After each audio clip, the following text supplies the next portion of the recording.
안녕하세요. 김만호 간사입니다. 오늘은 해외 선교 컨퍼런스 후 일부 두 번째 시간으로 한국 선교의 역사를 함께 살펴보겠습니다. 그동안 한국교회는 세계 선교를 위해 누구를 어디로 파송해 왔는지 함께 살펴보고자 합니다. 이를 위해 먼저 시기별 한국 선교의 발전 모습을 간략히 살펴볼 것입니다. 그리고 두 번째로 한국세계선교협의회 KWMA의 통계 자료를 바탕으로 한국교회의 세계 선교 현황을 살펴보겠습니다. 그리고 마지막으로 이 분석들을 바탕으로 우리 교사선교회가 지향해야 할 선교 지향점을 간단히 제안해 보고자 합니다. 먼저 시기별 한국 선교의 발전 모습입니다. 제가 본 주제를 연구하기 위해서 참고한 책은 2003년 도서출판 바울에서 출판한 박영환 교수님의 한 권으로 끝내는 핵심 선교학 개론 2입니다. 이 책은 한국 선교의 발전 과정을 크게 4단계로 구분해서 정리하고 있었습니다. 첫째, 1945년부터 1960년까지 해방 직후 선교 시기입니다. 둘째, 1961년부터 1980년까지 세계 선교의 틀을 만드는 시기입니다. 셋째, 1981년부터 2000년도까지 한국이 선교대국으로 성장한 시기입니다. 그리고 마지막으로 네 번째, 2001년부터 지금까지 시기로 성숙한 선교 리더로서의 시기로 구분해서 정리하고 있었습니다. 이를 단계별로 조금 더 자세히 살펴보면 먼저 첫 번째 단계인 1945년부터 1960년까지 해방 직후 선교 시기는 해방과 6.25 이후 시기로 한국 교회가 세계 선교를 수행하기보다는 교단의 분열과 성장을 통해 한국 교회가 성장의 기틀을 마련하는 시기였습니다. 다만 1950년 이후 전재옥, 김순일 선교사가 파송되어 타문화권 선교가 시작되었다는 데 큰 의미가 있습니다.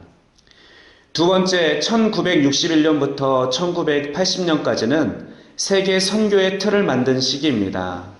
이 시기에 우리나라는 민주화 운동이 본격적으로 시작되었습니다.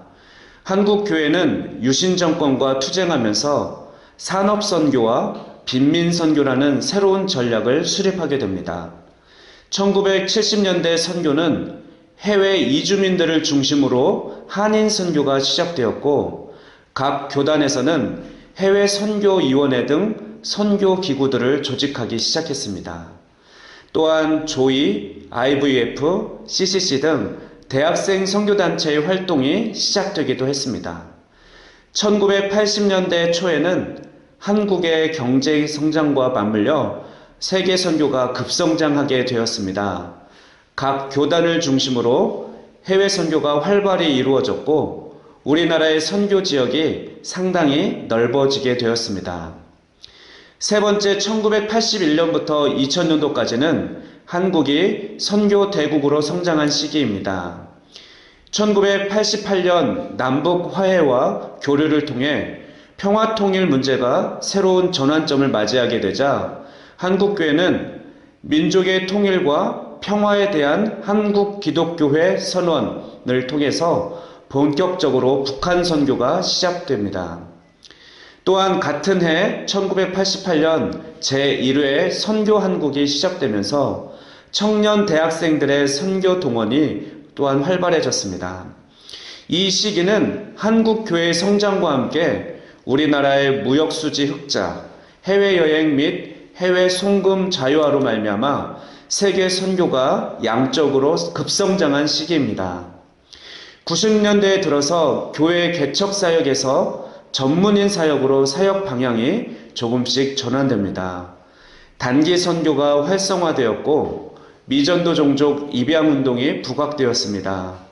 무엇보다도 의료, 직업, 교육, 봉사 등 전문인 선교, 특수 선교가 활성화되기 시작합니다. 그러나 한국교회는 세계 선교를 교회 성장의 도구로 이용하는 경향이 있었으며 선교사 선발 및 훈련과 선교 행정, 선교 정책 및 전략 수립 등에 있어서 전반적으로 미숙한 모습을 보이는 등 양적 성장에만 그치고 질적 성숙에까지 이르지는 못했습니다.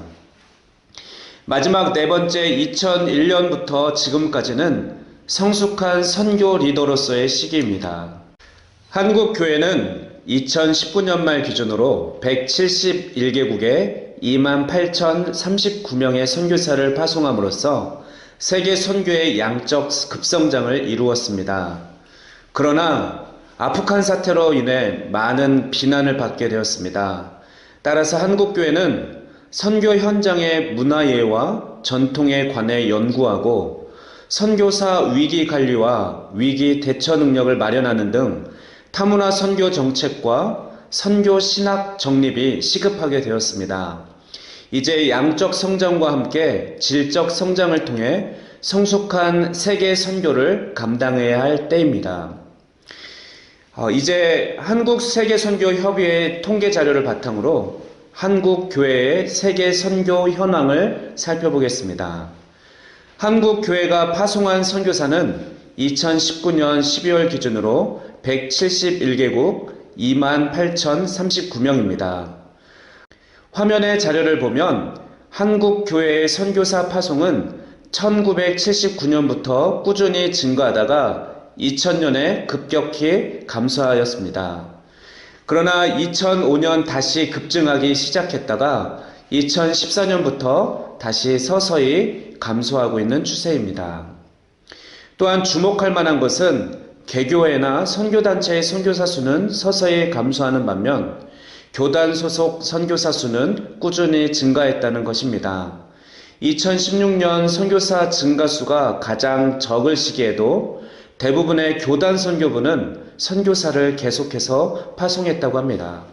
전체 선교사 중 교단 소속 선교사는 꾸준히 증가하여 약 45%가 되었습니다.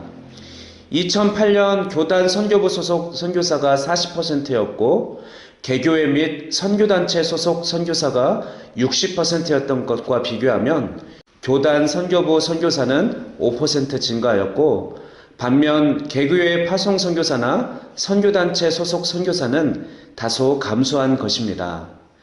한국세계선교협의회는 앞으로도 교단 소속 선교사는 늘어날 것으로 예상했습니다. 교단 선교부의 선교사가 증가하는 이유는 다음과 같은 특징이 있기 때문입니다.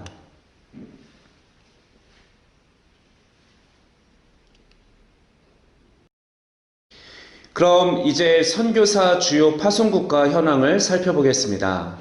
통계 자료에 의하면 전체 파송 선교사의 약 45% 이상이 활동하는 상위 10개 국가는 수년째 크게 변동이 없다고 합니다. 2019년 선교사 최대 활동 국가는 A권역 2,952명, 미국 2,281명, 일본 1,656명, 필리핀 1,503명, 태국 965명, 동남아 아이국 891명, 캄보디아 852명, 서남아 아이국 788명, 러시아 및 연해주 605명, 동남아 부이국 600명 순입니다. 선교사 최대 파송 국가는 큰 변동이 없었으나 지난 1, 2년 사이에 가장 많은 선교사를 파송한 A 권역에서의 비자발적 이동, 즉 추방으로 인해서 2018년에 비해서 약 400여 명이 감소했다고 합니다. 이번에는 선교사 파송 유형을 살펴보겠습니다. 통계 자료에 의하면 선교사 연령은 30에서 40대가 26%, 50대가 23%를 차지했습니다. 주목할 만한 것은 은퇴 연령대인 60대의 선교사가 1년 사이에 2배 가까이 증가한 점입니다. 이는 20, 30대 선교사 수를 합한 수보다도 훨씬 더 많은 수입니다. 또한 정체 현상을 보이는 선교사 증가 수에 비해 눈에 띄게 많은 은퇴 선교사 수는 우려되는 상황입니다. 현재까지 은퇴 선교사에 대한 통계는 2018년 829명, 2019년 824명으로 두 번밖에 조사한 자료가 없지만 2019년 전체 선교사 중에서 60대 이상이 4,446명, 약 24%인 것을 고려한다면 앞으로 선교사 은퇴에 대한 준비가 시급함을 우리는 알 수 있습니다. 그럼 파송 선교사들의 주요 사역은 어떨까요? 표를 보시면 한국 선교사들의 주요 사역은 목회자 배경의 선교사들이 많기 때문에 교회 개척이 가장 많았고, 현지인 선교 훈련 및 동원, 복지 및 개발, 캠퍼스, 일반 교육 순으로 나타났습니다. 이 외에도 어린이 및 청소년 사역, 신학교 사역, 비즈니스 사역, 문화 스포츠 사역도 활발히 하고 있는 것으로 조사되었다고 합니다. 그러나 우리가 기억할 것은 대부분 선교사님들은 다중사역을 감당하고 있다는 것입니다. 이제까지 함께 살펴본 한국 선교의 역사와 한국 세계선교협의회 통계자료를 바탕으로 우리 교사선교회가 지향해야 할 선교 전략과 방향에 대해 간단히 제안하고자 합니다. 첫째, 지속적인 선교 동원과 훈련이 필요하다는 것입니다. 현재 한국교회 선교사 파송 숫자가 감소 추세에 있기 때문입니다. 따라서 우리는 선교단체로서 전 회원들을 대상으로 동원하고 훈련시킴으로써 세계 선교를 꾸준히 감당하는 선교단체가 되어야 할 것입니다. 둘째, 다양한 국가의 선교사를 파송해야 합니다. 현재 한국 선교사 파송 국가가 50% 이상이 아시아이므로 선교 훈련 시 다양한 국가에 대한 탐색이 필요하다고 생각합니다. 이를 위해 우리는 다양한 국가의 선교사님들과 소통함으로써 다양한 선교지에 대한 관심과 이해를 넓혀가야 할 것입니다. 왜냐하면 하나님은 모든 열방에 복음을 전하기를 원하시기 때문입니다. 셋째, 우리 선교회는 체계적이고 지속적으로 선교사를 지원할 수 있는 방안을 모색해야 합니다. 교단 선교부의 목사님들 선교사 파송이 증가하는 데 반해 개교회나 선교단체, 즉 평신도 선교사의 파송이 감소하는 추세인데, 이는 선교단체들이 교단 선교부만큼 지속적이고 안정적인 재정 지원을 해주지 못하는 이유가 크다고 생각합니다. 따라서 교사선교회는 더 많은 선교사를 파송하고 또 그들을 안정적으로 지원하기 위한 방안을 마련해야 할 것입니다. 현재의 선교사 재정 지원 원칙을 정비할 뿐만 아니라 선교의 헌금 정신인 5% 헌금, 즉 회원 20명이 모여 선교사 1명을 파송하고 지원하는 정신을 잘 살리고 유지시켜 나가야 할 것입니다. 넷째, 퇴직 후 선교사 파송 전략을 극대화하는 동시에 은퇴 선교사 노후 생활을 보장할 수 있는 방안을 마련해야 합니다. 앞에 통계 자료에서 살펴본 바와 같이 현재 한국 선교사들의 평균 연령이 증가하고 있습니다. 이는 파송 1세대 선교사들이 은퇴할 시기가 도래했기 때문일 것입니다. 이는 2018년, 19년 은퇴한 선교사님의 수가 급격히 증가한 것을 보아 알 수 있습니다. 또한 전문인 선교의 비중이 커지고 있고 평균 수명이 증가하면서 직장을 은퇴한 후에 선교사로 파송되는 경우가 증가하는 원인도 있습니다. 이런 경우 장점으로 퇴직금이나 노후 준비가 어느 정도 준비된 상태에서 선교지에 나가기 때문에 재정 문제에 있어서 큰 어려움이 없이 사역을 감당할 수 있다는 장점이 있습니다. 따라서 우리 교사선교회도 퇴직 교사의 선교사 파송 전략을 극대화할 필요가 있습니다. 이를 위해 회원들이 젊은 시절부터 다양한 선교를 경험할 수 있도록 훈련시켜야 합니다. 또한 다양한 선교사님들과 만날 수 있는 기회를 제공함으로써 다양한 선교사님들과 인맥을 맺어갈 필요가 있습니다.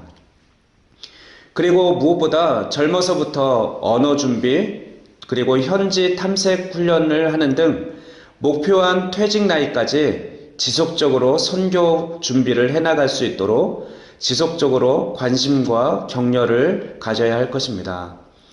이를 위해서 제안하기는 동일한 선교지나 동일한 선교사역 관심자끼리 한 팀을 이루어서 준비할 수 있도록 해주는 것입니다.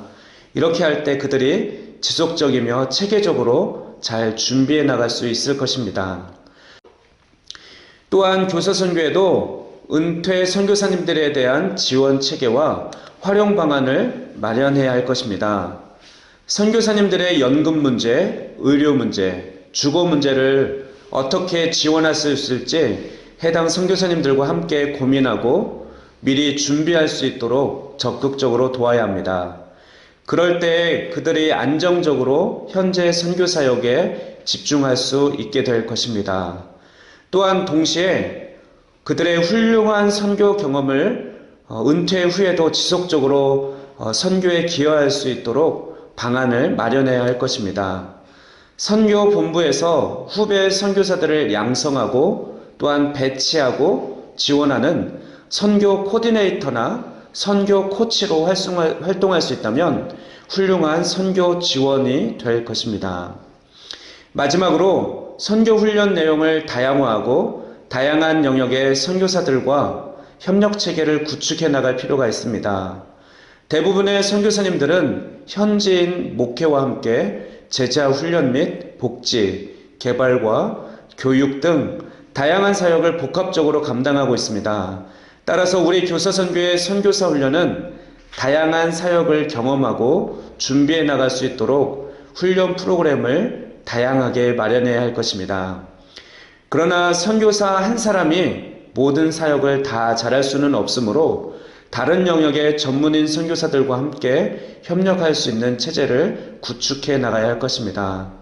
또한 반대로 우리 교사들도 교회 개척 및 목회에도 기여해야 하므로 말씀 연구법 등 일정의 신학 교육을 병행하여 준비하게 한다면 장차 그가 선교사로 파송되었을 때 이 훈련이 그에게 큰 힘으로 작용할 것입니다.